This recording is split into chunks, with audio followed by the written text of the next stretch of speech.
Hi, folks. I'm here in front of the Order of Skull and Bones. This is their home. This is the tomb. And if you know my work about the Kennedy assassination, how the Skull and Bone members participated with the Rockefellers to kill JFK, RFK, carry out Order Watergate, and also an attempted assassination of Gerald Ford.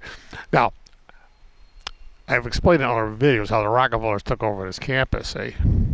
So I'm just going to pan the camera. See? There it is. There's Rockefeller Tower. Unfortunately, I got branches in my way. But I'm sitting here because I'm out of the sun. I showed you that in another video. Officially, it's called Harkness Tower, but Harkness worked for John Rockefeller. Made his fortune as one of the co-founders of Standard Oil, so we might as well just... But they masked their name. The Rockefellers masked themselves.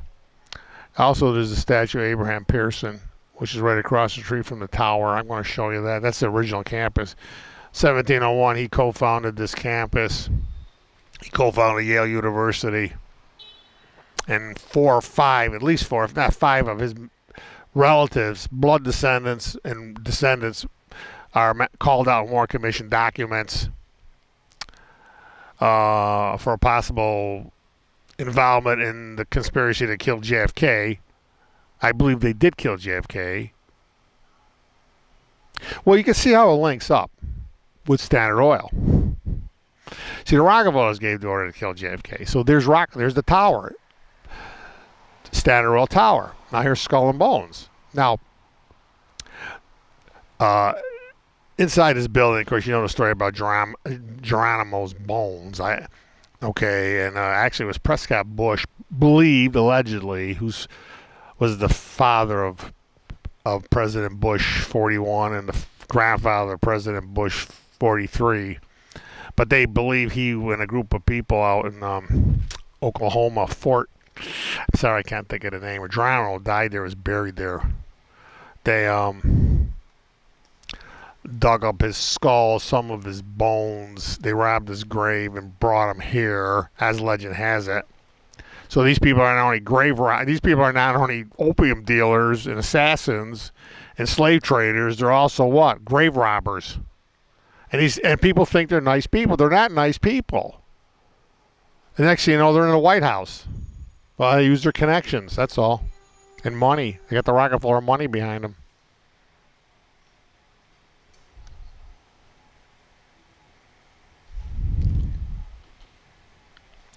The person, now we talk about Skull and Bones, we talk about the tomb.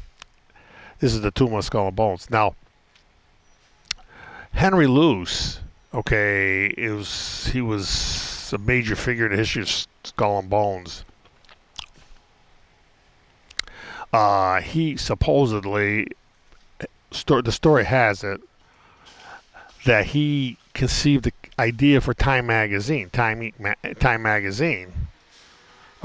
which basically combined with Life magazine. Well, where are they headquartered? Well, they were headquartered for years at where? Rockefeller Center. It always goes back to the Rockefellers. And Henry Luce, was the guy who bought the rights to the Zapruder film, and they buried it away in their vaults at Time Life for years until it got basically hauled out by the House Assassination Committee and people finally were able to saw it. Now, the film was originally processed by Kodak. That's another story.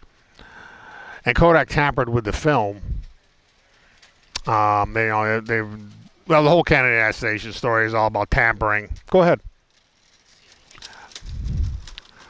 Whole assassination story, well, this official investigation was all about tampering and omitting and obscuring, and people turned up dead, and people had their testimonies changed, and a lot of lying.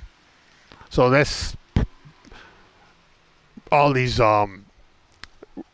declassified documents in Washington, that's just a big dog and pony show.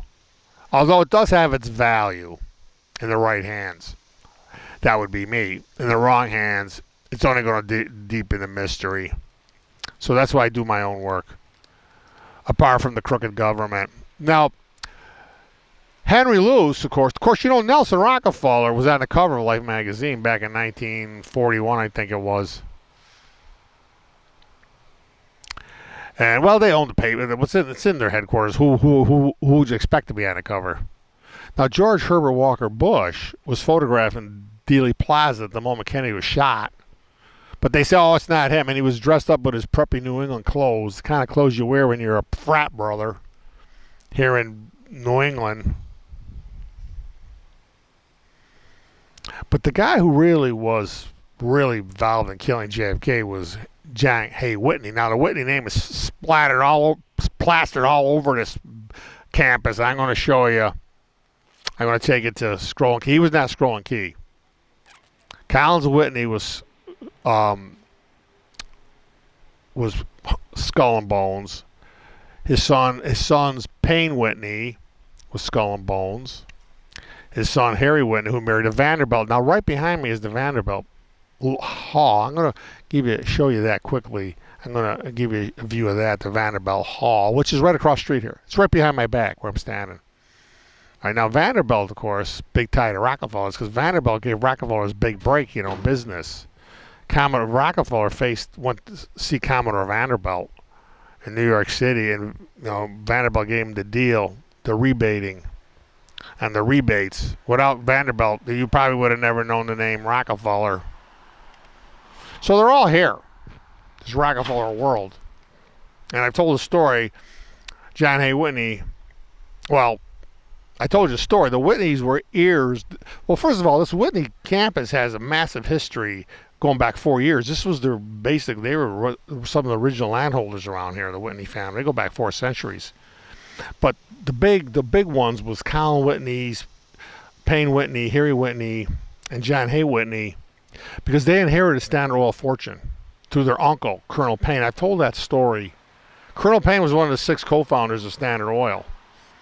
See, and he never married her children, so he left all his Standard Oil fortunes in other corporations. So his brother-in-law was Collins Whitney. See, Collins Whitney went to school here, and so did Colonel Payne. They both went to school here. They're from old wealthy families, and they became friends. And then Collins Whitney's married Flora Payne, who was Colonel Payne's sister. See, that's how they connect up.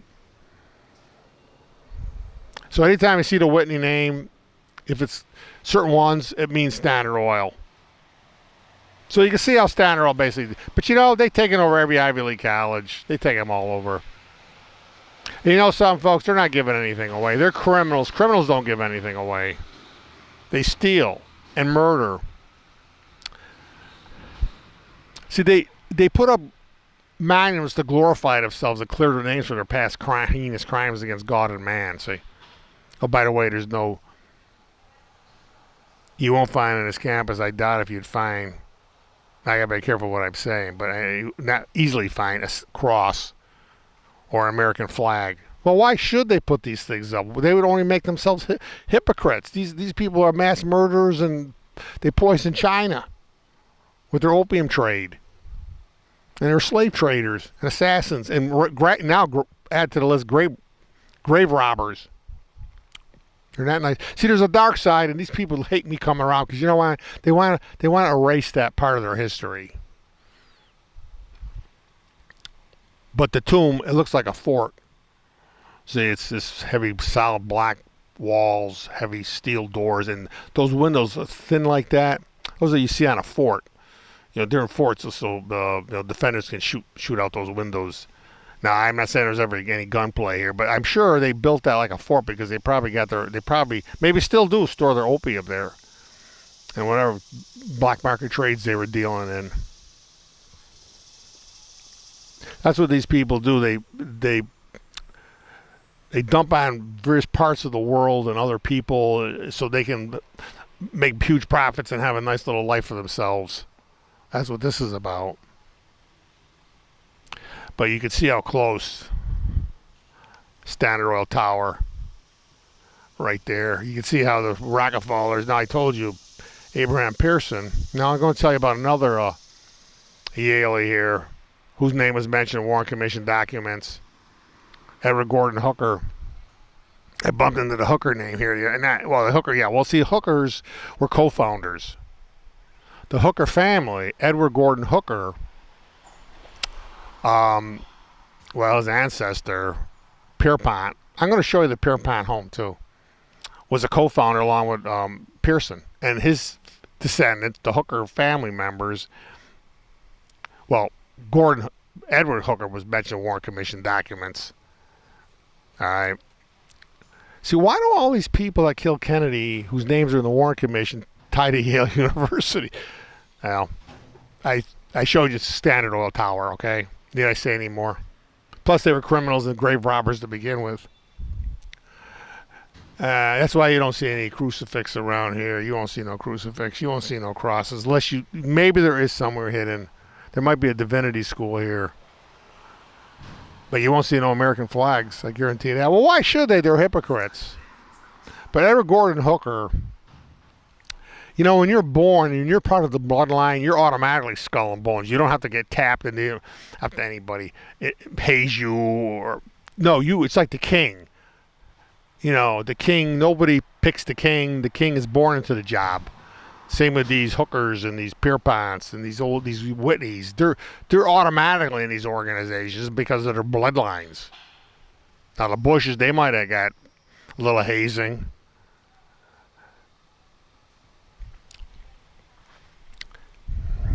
But Edward Hooker, his name is mentioned in Warren Commission. Now he was George Bush's best friend. So they're automatically skull and bones. So he's George Bush's best friend. He was George Bush was his best man at the wedding when Edward Hooker married a butler, and I've done some genealogy in that and see if she was related to Nicholas Murray Butler, but I couldn't find any easy connections. I do a lot of genealogies, but they're very important, but they're very time consuming, so I'm limited to what I can do. And while you talk about the CIA, well, George Bush went on to be director of the CIA, so there it is. See, these are the people that give the orders. Yeah, so all the co-founders of Yale University were mentioned in Warren Commission documents. Of course, nobody was. It was just Oswald. He was looking for attention. He went to bed one day and woke up and found the president was going to be cruising by the TSBD, and then the next day he said, I'm going to get my rifle and I want attention. Okay, but anyways, Hooker, all right, Edward Hooker was the business partner to a man named George Marinsheeds. All right, now his name is well plastered over Warren Commission documents. It's actually D. Marinsheeds, but I dropped the D. I just say Marinsheeds. Well, his business partner was who? Edward Hooker. Get it? Edward Hooker, who was George's business partner, who was skull and bones, right here in this building. All right, and George Marinsheeds was Lee Oswald's close associate in the days and months leading up to the JFK assassination. No, and these people are all completely squeaky innocent, and knowing their backgrounds as opium lords, grave robbers, mass murders. I'm talking about the Rockefellers, all the people they murdered in Colorado, Ludlow. Mass murder. Who knows how many heinous crimes these people committed? No, they couldn't do a thing like that. First of all, folks, there's two sides of the story. These people were elite Protestants. JFK was a Catholic, Irish Catholic. These elite Protestants, they loathed the Irish.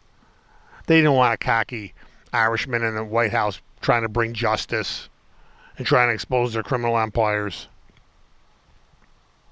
So that's why they went right along with when the Rockefellers said, let's kill JFK, boy, they jumped right on the bandwagon. They relished taking out JFK, believe me. They relished it. And Collins Whitney was notoriously he was notoriously known as an anti-Tammany Hall guy. Yeah, he was very anti-Tammany Hall, which was, dominated by Irish Catholics in New York City. But, you see, they didn't have a problem with L. Smith. L. Smith was a tom to the Protestant elites. The L. Smith annual dinner was Nelson Rockefeller's favorite thing to do in life. But L. Smith was a tom to the Protestant elites because he knew that the Catholics, when they went to church on Sunday and threw ka-ching in the collection baskets, these Catholics were all working for these Protestants. So he went along. He knew it. Al Smith knew who was buttering his bread. But not the Kennedys. The Kennedys were going to punish these people. They were going to, and these Irish, these Protestant elites who would not let the Kennedys play at their country clubs. They would not let them play golf or join their country clubs or their private clubs. That pissed the Kennedys off. But the Kennedys were allowed to play golf at Hyannisport Country Club. That was the one place they were allowed to play. At least I'm talking about Joe Kennedy and his sons. I don't know about the second and third and fourth generations. All right, I'm going to try to see